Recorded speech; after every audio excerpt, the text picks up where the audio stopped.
The Grand Ole Opry ahead of the Fox Nation Patriot Awards. They're taking place tonight. Hey, Carly, as you know, I am Todd Pyro. I am in New York, not in Nashville, but you are watching Fox and Friends First on this Thursday morning. And Shimky, you know there's going to be two questions that I'm going to ask. One, the obligatory, how's it going? But two, the question I always ask whenever you travel, how's the food? The food has been excellent. I ordered room service last night, ate it in bed. It was everything a new mom would ever want and need, dream and desire. I've been in Nashville for less than 24 hours. I've already had such a wonderful time. Like I said, I'm right outside the Grand Ole Opry. You just got a sneak peek of what it looks like inside, and Fox and Friends is going to be going live from inside the Grand Ole Opry. So definitely stay tuned all morning long. It's been so wonderful to be here. The Patriot Awards will be taking place later tonight at the Grand Ole Opry, which is called country music's biggest stage. It's where everybody wants to perform. So to be a part of history by having this event here later tonight is going to be wonderful. Obviously, this award show celebrates first responders and real American heroes. I look forward to it every single year. And yesterday, after we landed, Janice and I did something very fun. We are going to show the piece later on in the show, but we got to build our own custom cowboy hats, and it was such a cool experience, Todd. Very cool. I can see some video on the screen. You look pretty solid in a hat. It's kind of like Indiana Jones meets Fashionista. There's a lot of good stuff going on in that video right there. Yeah, and I didn't even know that this was something that you could do, but we'll talk about it much more later on. But it's a really cool thing that this one hat company has. It's called Rustler Hat Company, and you can design your own cowboy hat. It doesn't take long, and it was so much fun. So I'm so thankful to the producers who set this whole thing up, and now I have this beautiful cowboy hat. I feel much more Nashville. So today's going to be a whole lot of fun. I love everybody that I've already met that's coming to the Patriot Awards, and I'm so excited to meet all the folks who are going to be at the live book signing, at the red carpet, and we're going to have so much more fun coming up all day long. It's going to be a good time, and these stories are always so inspirational at the event. You always leave with a cheer, but also feel good about our country.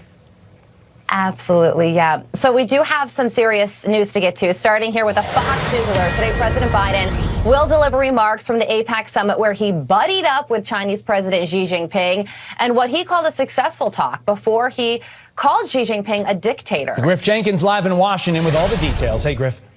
Good morning, Todd and Carly. And Carly, I think you're right. Buddy up is the right adjective to use. They met for 4 hours for what Biden called, quote, some of the most constructive and productive conversations they've ever had. Now, it included a pleasant stroll through a beautiful garden at a secluded estate outside of San Francisco. Both leaders working to hit the reset button on relations that have become increasingly strained. But afterwards, Biden did not shy away from referring to his counterpart with a label that isn't likely to sit well today. Watch. A dictator in the sense that he is a guy who runs a country that is a communist country that is based on a form of government totally different than ours. Anyway, he knows that. Now, later at a dinner with business CEOs that included a $40,000 ticket to sit at Xi's table, the communist leader had this to say. China does not seek spheres of influence and will not fight a cold war or a hot war with anyone. China will remain committed to dialogue and oppose confrontation and build partnerships instead of alliances. Now, as for the deliverables coming from the meeting, we can show you here. On the issue of AI, leaders agreed AI used in military or nuclear operations creates real risks. On fentanyl, leaders will address the source of fentanyl and plan to go after chemical companies that make fentanyl-related drugs and, of course, come across our southern border. On Iran, Biden pushes Xi to urge Iran to not take further steps to escalate the war in the Middle East. And on the military, leaders plan to resume military contacts and will bring back military dialogues. Finally, what was really front and center with John Kerry sitting there at the table, the leaders reached agreement to bring back bilateral group meetings on climate action. Now, one major topic of contention that did not get much attention, Todd and Carly, was Taiwan. However, earlier in the day, China's foreign ministry weighed in, offering some advice for the U.S., saying this: the U.S. side should take real actions to honor its commitment of not supporting Taiwan independence independence, stop arming Taiwan, and support China's peaceful reunification, China will realize reunification, and this is unstoppable. Now, we will hear, as you mentioned, Carly, from President Biden again today, 1:45 Eastern. He'll deliver remarks from the APEC summit. We expect him to talk a lot about trade. We'll see what else he has to say. Todd and Carly? Yeah, that's called kicking the can down the road when it comes to Taiwan. They wanted to avoid that if they were the White House, and they did. Griff Jenkins, thank you, sir. With that, let us bring in Nicholas Shalon, who is the first U.S. Air Force and Space Force Chief Software Officer. Nicholas, thanks for being here. Your expertise is AI, so let's start off there. Here's what Joe Biden said China and the United States will do with regard to AI. Listen. We're going to get our experts together to discuss risk and safety issues associated with artificial intelligence. As many of you have traveled with me around the world, almost everywhere I go, every major leader wants to talk about the impact of artificial intelligence. These are tangible steps in the right direction to determine what's useful and what's not useful, what's dangerous and what's acceptable. So basically, in layman's terms, they made a move, both leaders, to keep AI out of weapons, nuclear weapons specifically. But Nicholas, with this AI agreement, did Joe Biden just handicap American interest while simultaneously level the playing field with regard to our greatest adversary? Without a doubt, what you see as always is history shows us that China is never honoring their agreement. So, what you're going to see is the U.S.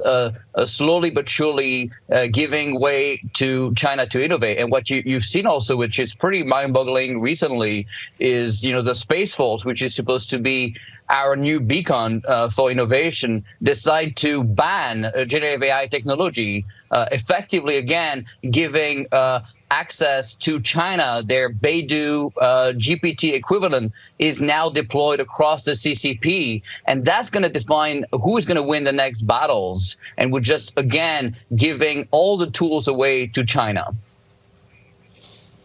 The two other deliverables that came out of this meeting, as Griff just mentioned, are that China agreed to take steps to curb fentanyl production. So the goal would be less fentanyl in the United States and also restore military-to-military communications. Do you think that those two things are a step in the right direction? On paper, it sounds pretty good, right? The question is going to be now looking at actions. And again, it's very easy to sign these accords. And then, what's going to happen on the day-to-day basis is going to be essential. But you just cannot trust China to do the right thing here.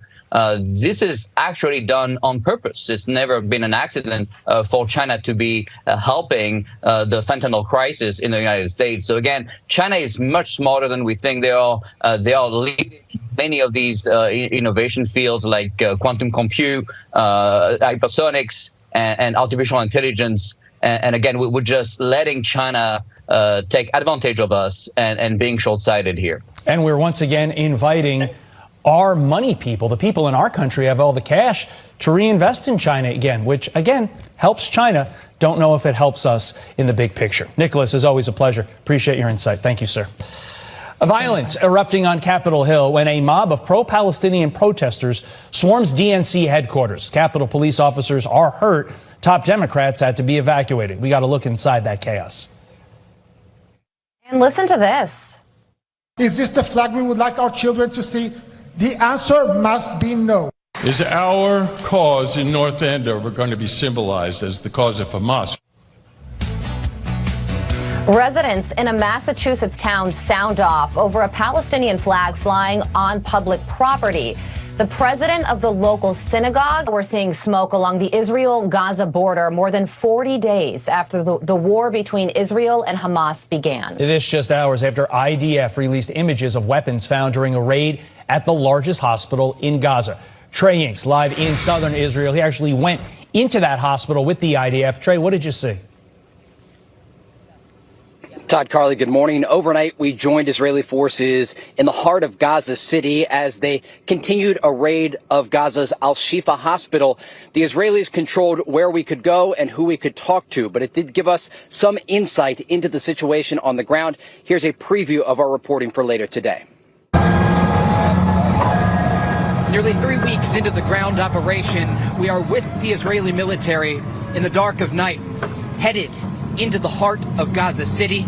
The Israelis have been fighting block by block and street by street against Hamas. They recently gained control of the Al-Shati camp and the Al-Shifa hospital. Stay with us.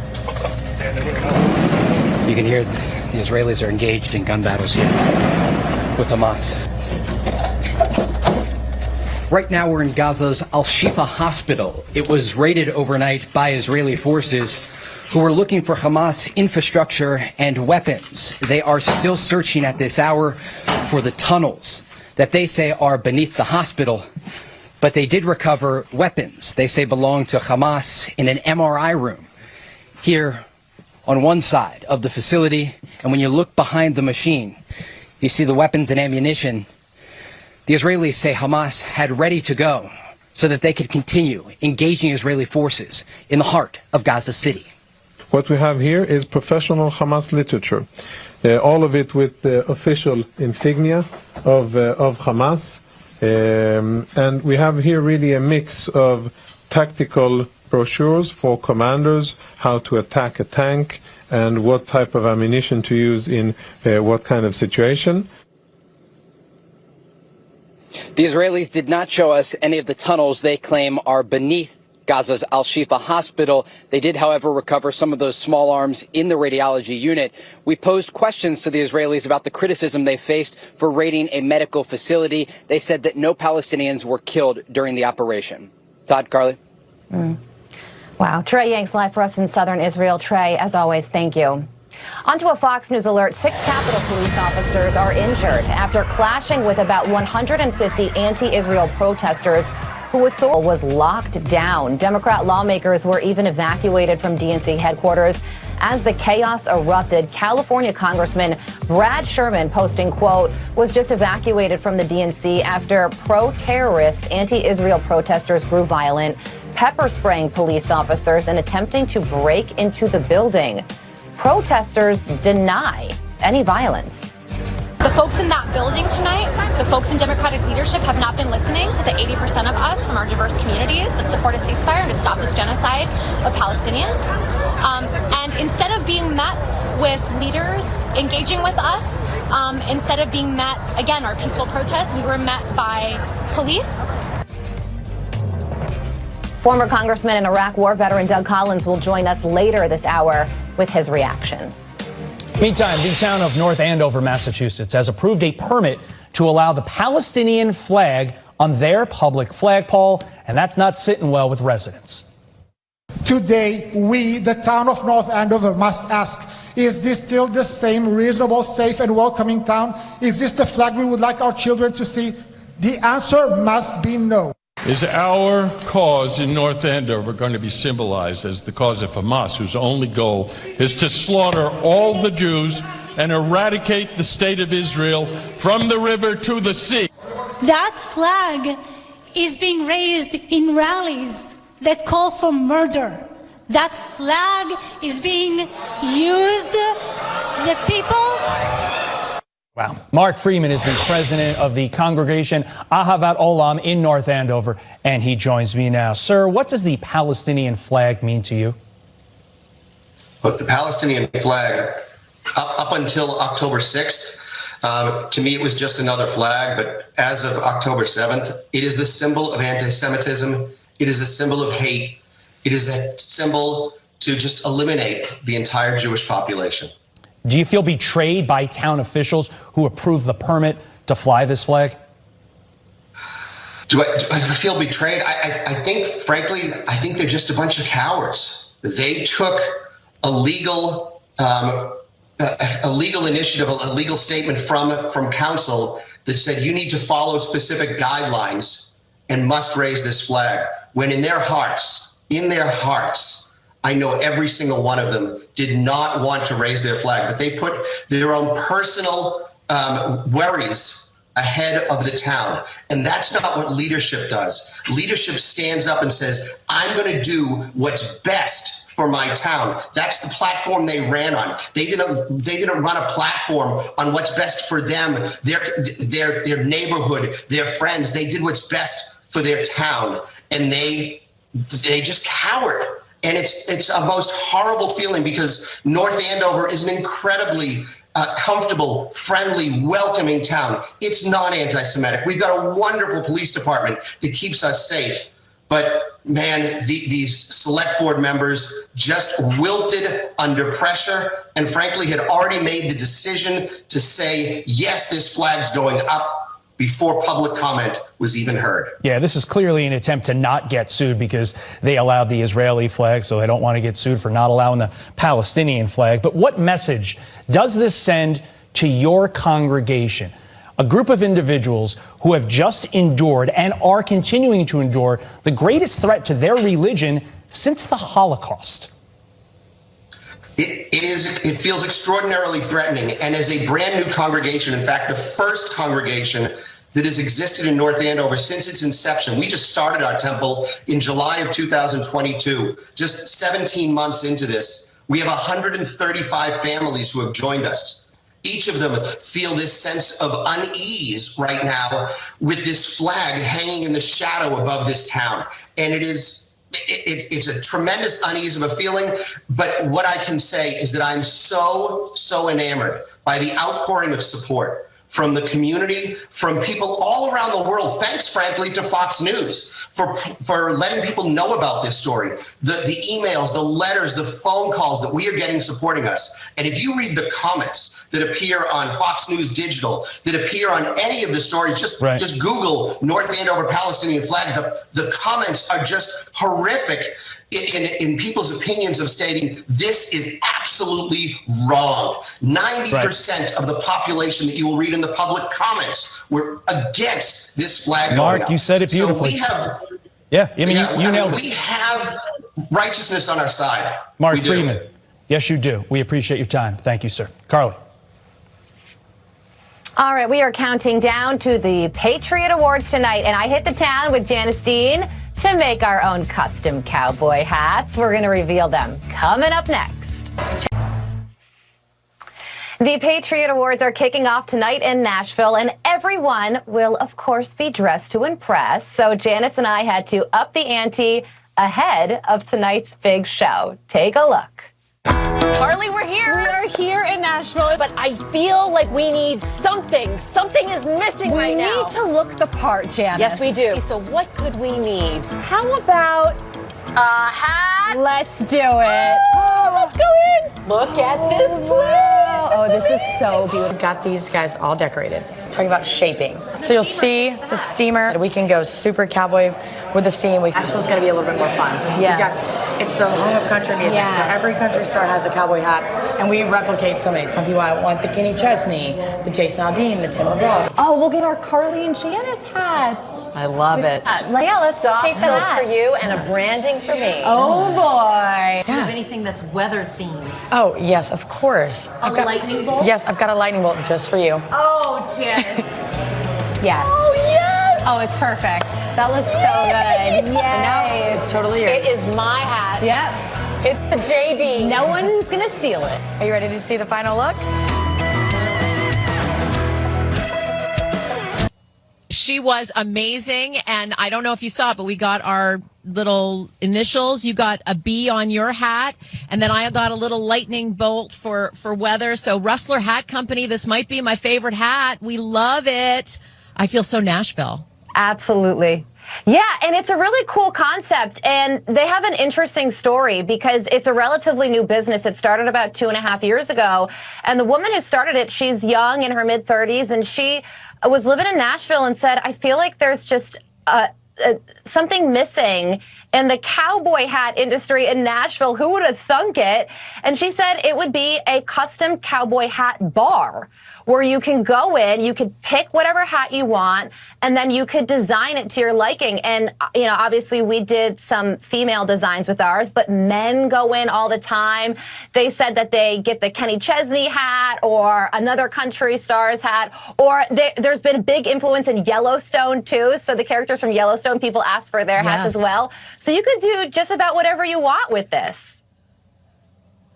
It's such a great idea. Small business owner, woman-owned business, and they are doing such great things here in Nashville. And, already I've had people saying, I want to take my daughter, I want to take my husband.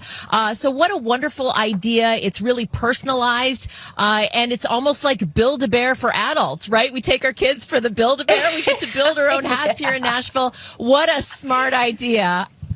And totally. we look That's great. so true. Yeah. Well, Janice, nobody looks better in a hat than you. So fun. I've said that many times when you go You to the look pretty Kentucky good, Derby, too. and now you get to add a little cowboy hat flavor to the collection. That was so fun. So we want to thank Rustler Hat Company Thank for you, ma'am. having us. You can check out more of their looks on Instagram at Rustler Hat Co. Also, you can make an appointment online at rustlerhatco.com. Janice, a tip of the hat to you, my friend. And yes, you too. And you can ask for the Carly or the Janice when you're there.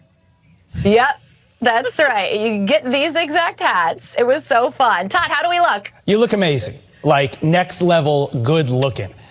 But there's also this, ladies, and it's not a shock. Hunter Biden blaming, Donald Trump for his criminal gun charges. Former acting attorney general Matt Whitaker also looks great in a cowboy hat. But more importantly, he's here to respond next.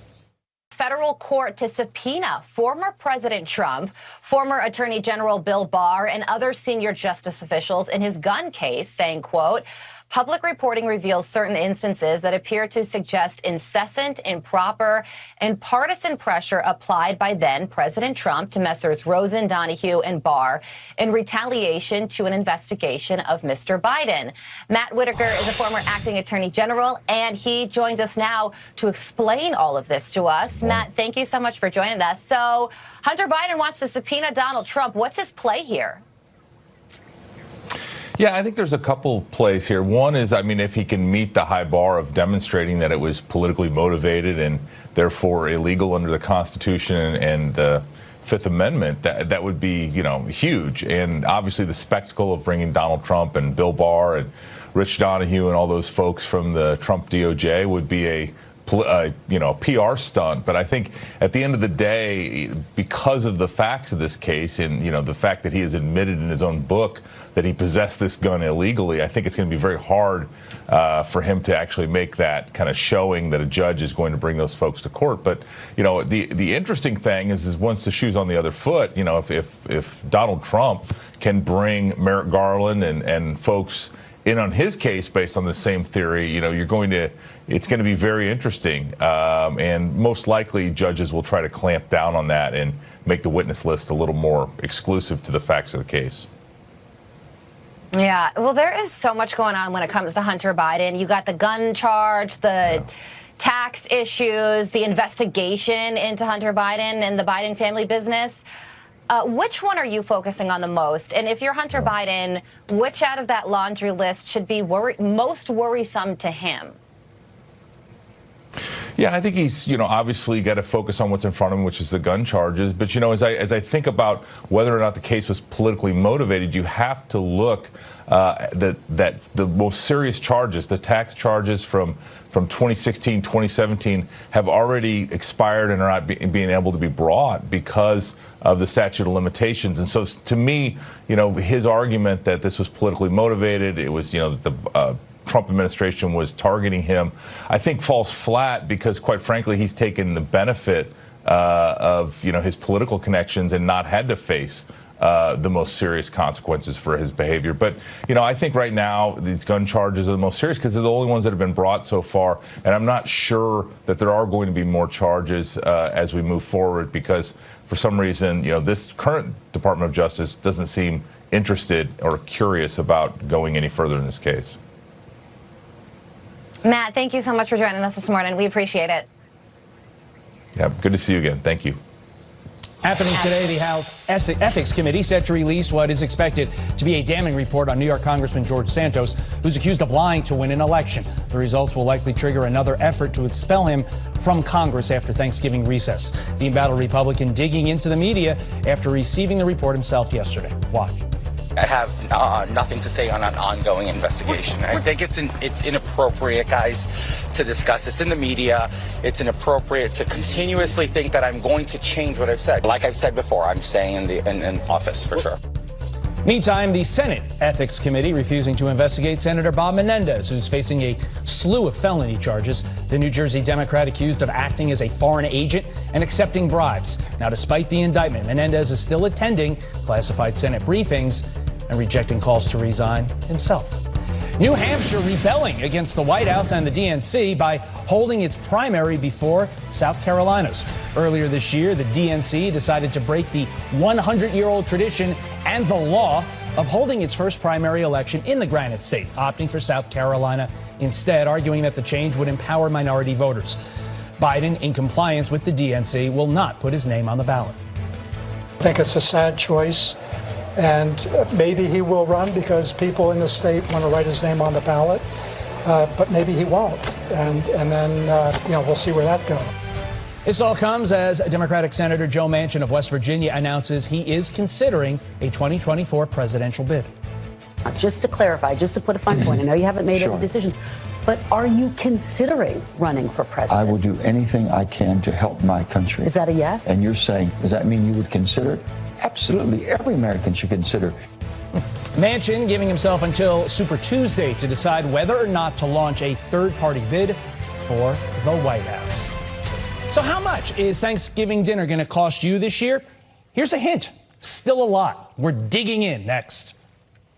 Enough.